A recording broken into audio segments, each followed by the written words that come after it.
அதையும் நாங்கள் கூடியவர்கள் செய்வதற்கான எல்லா நடவடிக்கையும் நாங்கள் எடுப்போம் என்பதை மட்டும் இந்த நேரத்தில் நான் சொல்ல நான் கடமைப்பட்டிருக்கின்றேன்.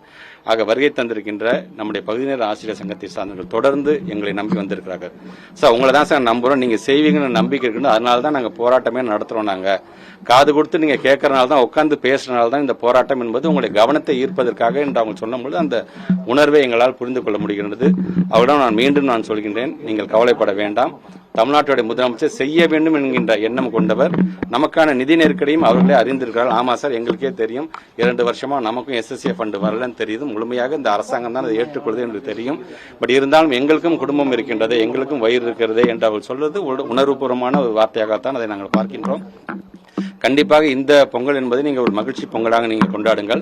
வருகின்ற காலத்தில் அந்த மகிழ்ச்சி என்பது உறுதிப்படுத்த ஒரு மகிழ்ச்சியாக கண்டிப்பாக இருப்பதற்கு எல்லா விதத்திலும் இந்த அரசாங்கம் உங்களுக்கு துணை நிற்கும் என்பதை மட்டும் இந்த நேரத்தில் நான் எடுத்து சொல்லியிருக்கின்றேன்.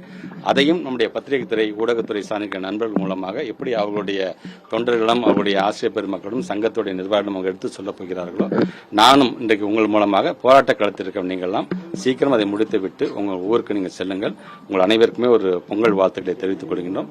இந்த பொங்கல் வாழ்த்துக்கள் என்பது இதோடு நிறுத்தி விடாமல் தொடர்ந்து உங்களுக்கு செய்ய வேண்டியதை இந்த அரசாங்கம் செய்யும் என்கிற உறுதியை மட்டும் இந்த நேரத்தில் 15,000 ஆக்குறோம். 12 வருஷமா, மோர் தென் 12 வருஷமா மே மாசம் சேலரி, 15 வருஷமா மே மாசங்கிறது சேலரி எல்லாம் வந்தது. வருஷத்துக்கு 11 மாசம் தான் உங்களுக்கு சேலரியே. பட் இருந்தாலும் அதையும் கிடையாது, அந்த ஒரு மாசம் மட்டும் நாங்கள் எப்படி எங்களால் குடும்பத்தை நடத்த முடியும் என்று தொடர்ந்து ஒரு 3 ஆண்டுகளாகவே எங்கிட்ட அவங்க வைத்த கோரிக்கை தான்.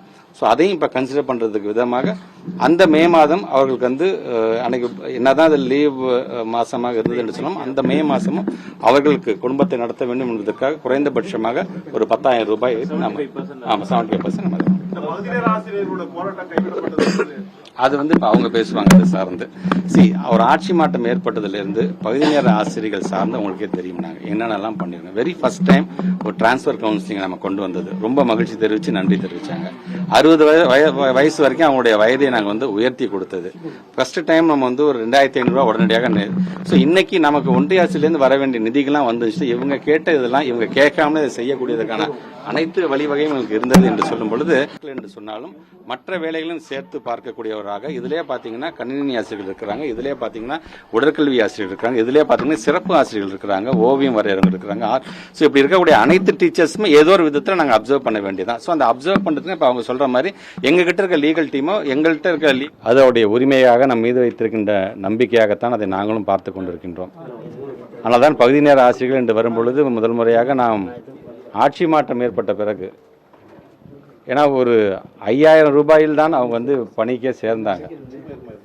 ஆனால் தொடர்ந்து இன்றைக்கு அது 12,500 ரூபாயாக, அதாவது 2,500 ரூபாயை நாம் உயர்த்தி அது 12,500 ரூபாயாக அது வரைக்கும் இன்னைக்கு வந்தபொழுது இதை வைத்து எங்களால் எப்படி குடும்பம் நடத்த முடியும் என்கின்ற அளவிற்கான அவருடைய நியாயமான கோரிக்கை.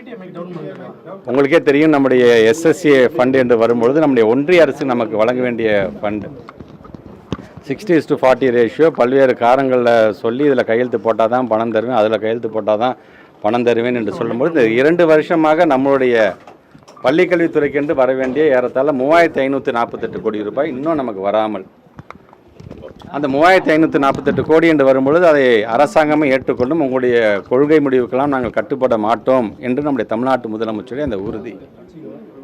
எது எப்படியாக இருந்தாலும் நம்மை நம்பி வருகை தந்திருக்கின்ற ஆசிரியர் பெருமக்களாக இருந்தாலும் சரி, அதன் மூலம் பயன்பட்டு கொண்டிருக்கின்ற மாணவ செல்வங்களுக்கும் நிதியை அரசாங்கமே அதை ஏற்றுக்கொள்ள வேண்டும் என்று சொல்லும் பொழுது கூடுதல் ஒரு நிதி நெருக்கடியாக, கூடுதல் ஒரு செலவினமாகத்தான் அது இருந்தது என்று சொன்னாலும் நம்மை நம்பியிருக்கக்கூடிய பகுதி நேர ஆசிரியர்களுக்கு நம்மால் முடிந்தே நாம் செய்தாக வேண்டும். பொங்கல் வாழ்த்து செய்தி என்பது வெறும் வாழ்த்தாக மட்டும், வெறும் மகிழ்ச்சி என்பது வார்த்தையில் மட்டும் இல்லாமல் ஒட்டுமொத்த தமிழனும் மகிழ்ச்சியோடு இருந்திட வேண்டும். பொங்கல் தினத்தன்று இது போன்ற அவர்கள் ஆர்ப்பாட்டத்தில் போராட்டத்தில் ஈடுபடுவது என்பது உள்ளபடி எனக்கு ஒரு கனத்த இதயத்தை தருகிறது என்று தமிழ்நாட்டு முதலமைச்சர் சொல்லி அது சார்ந்து உடனடியாக ஒரு முடிவு எடுக்க வேண்டும் என்று சொன்னார். அதனால் தலைமைச் செயலகத்துக்கு உடனடியாக என்னையும் அழைத்துக் கொண்டு அங்கே இருக்கின்ற அதிகாரிடம் பேசிய பொழுது அடுத்த கட்டமாக நம்ம என்ன செய்யலாம் என்று சொல்லும் பொழுது நான் எடுத்து சொன்னேன், அவர்களை பொறுத்தவரைக்கும் எங்களுக்கு முழு நேரம் என்பதை உறுதிப்படுத்திட வேண்டும், எங்களுக்கான பணியை நீங்கள் உறுதி செய்திட வேண்டும் என்பதுதான் அவருடைய முதல் கோரிக்கையாக இருக்கிறது என்று சொல்லும்பொழுது அது சார்ந்த அதிகாரிகள் ஒரு சில பேர் ஒரு சில கருத்துக்கள்லாம் எங்கள் எடுத்து சொன்னார்கள். கண்டிப்பாக இத்தனை ஆண்டு காலம் பணியாற்றியவர்களோ அவர்களுடைய அனுபவம் வாய்ந்தவர்கள் ஏதோ ஒரு விதத்தில் நம்ம அவங்களை அப்சர்வ் பண்ணி தான் ஆக வேண்டும். அதற்கண்டு இப்போ இவங்களும் பார்த்தீங்கன்னா நிறைய மாநிலத்தினுடைய தீர்ப்புகள்லாம் எங்களிடம் காமிச்சிருக்காங்க. எங்களுக்கும் அதற்கான கருத்துக்கெல்லாம் எடுத்து சொல்லும் பொழுது அந்த கருத்தை நாம் எப்படி பின்பற்றலாமா, அது சார்ந்து நாம் பின்பற்றும் பொழுது முழு நேரம் என்று வரும்பொழுது முழுமையாக இவர்களை நாம் பணியில் ஏற்றுக்கொள்ளும் பொழுதும் அது சார்ந்து நமக்கு வேறாச்சும் சட்ட சிக்கல்கள் வருமா என்கின்ற விதத்தில் சொன்னபோது அவங்க சொன்னாங்க, சார் எங்களை விடுங்க சார், உங்களோட லா டிபார்ட்மெண்ட்டை நாங்கள் உட்காந்து எங்களுடைய கருத்துக்களை சொல்லியிருக்கேங்கன்னு சொன்னாங்க. அதுக்காக மீட்டிங்கும் கண்டிப்பாக நாங்கள் அரேஞ்ச் பண்ணுவோம்.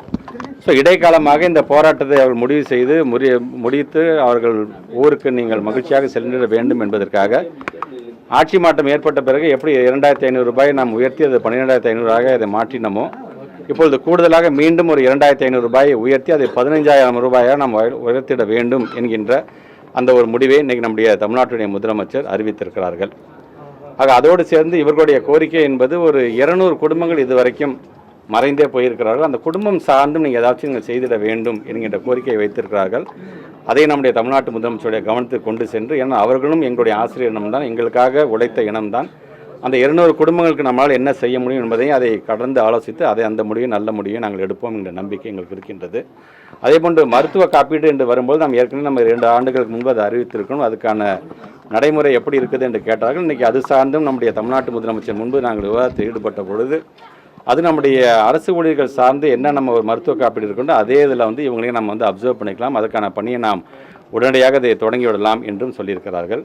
இவர்களுடைய நீண்ட நாள் கோரிக்கையாக இருந்தால் மே மாதத்திற்கான எங்களுக்கான சேலரி வர வேண்டும், வந்தால் கொஞ்சம் நல்லா இருக்கும் என்று அவங்க சொல்லும்பொழுது தமிழ்நாட்டு முதலமைச்சர் அவரோட உட்காந்து பேசும்போது சொன்னாங்க, இல்லை மே மாதம் மட்டும் ஒரு ஹாஃப் சேலரி நம்ம கொடுக்கலாம் அப்படிங்கும்பொழுது இப்போ அவங்க பேசும்போது, சார் ஹாஃப் சேலரினா 7,500 நாங்கள் என்ன பண்ணுவோம், தயவுசெய்து அதை நீங்கள் கன்சிடர் பண்ண வேண்டும் என்று சொன்னபொழுது அவங்க நான் கொஞ்சம் வெயிட் பண்ணுங்க என்று சொல்லி உடனடியாக முதலமைச்சருடைய கவனத்துக்கு அதை கொண்டு செல்லும்பொழுது இப்போ உடனடியாக அவர்களும் அதிகாரிகளும் உட்காந்து பேசி மே மாதத்தில் 10,000 ரூபாய் சேலரி அவங்களுக்கு இப்போதைக்கு நீங்கள் நிர்ணயிங்க என்று சொல்லியிருக்கார்கள். நாங்கள் எல்லாமே சொல்கிற மாதிரி அவங்களை எப்படி நாங்கள் இப்போ நாங்கள் பேசுவது இந்த இடைக்கால நிவாரணமாக நாங்கள் அறிவிக்கிறோமோ அவங்க கேட்கக்கூடிய முழுமையாக நாங்கள் தேர்தல் வாக்குறுதியில் சொல்லக்கூடியது என்ன என்பதையெல்லாம் தமிழ்நாட்டுடைய முதலமைச்சர் தொடர்ந்து இவர்களுக்காக இத்தனை ஆண்டு காலம் எங்களை நம்பி இருக்கிறவர்களை கைவிடாமல் அதையும் நாங்கள் கூடியவர்கள் செய்வதற்கான எல்லா நடவடிக்கையும் நாங்கள் எடுப்போம் என்பதை மட்டும் இந்த நேரத்தில் நான் சொல்ல நான் கடமைப்பட்டிருக்கின்றேன். ஆக வருகை தந்திருக்கின்ற நம்முடைய பகுதி நேர ஆசிரியர் சங்கத்தை சார்ந்தவர்கள் தொடர்ந்து எங்களை நம்பி வந்திருக்கிறார்கள். சார் உங்களை தான் சார் நம்புகிறோம், நீங்கள் செய்வீங்கன்னு நம்பிக்கை இருக்குன்னு, அதனால தான் நாங்கள் போராட்டமே நடத்துகிறோம். நாங்கள் காது கொடுத்து நீங்கள் கேட்குறனால தான், உட்காந்து பேசுகிறனால தான் இந்த போராட்டம் என்பது உங்களுடைய கவனத்தை ஈர்ப்பதற்காக என்று அவங்க சொல்லும்பொழுது அந்த உணர்வை எங்களால் புரிந்து கொள்ள முடிகிறது. அவரிடம் நான் மீண்டும் சொல்கின்றேன், நீங்கள் கவலைப்பட வேண்டாம். தமிழ்நாட்டுடைய முதலமைச்சர் செய்ய வேண்டும் என்கின்ற எண்ணம் கொண்டவர். நமக்கான நிதி நெருக்கடியும் அவர்களே அறிந்திருக்கிறார்கள். ஆமாம் சார், எங்களுக்கே தெரியும், 2 வருஷமாக நமக்கும் SSA ஃபண்டு வரலன்னு தெரியுது. முழுமையாக இந்த அரசாங்கம் தான் அதை ஏற்றுக்கொள்வது என்று தெரியும். பட் இருந்தாலும் எங்களுக்கும் குடும்பம் இருக்கின்றது, எங்களுக்கும் வயிறு இருக்கிறது என்று அவர் சொல்வது உணர்வுபூர்வமான ஒரு வார்த்தையாகத்தான் அதை நாங்கள் பார்க்கின்றோம்.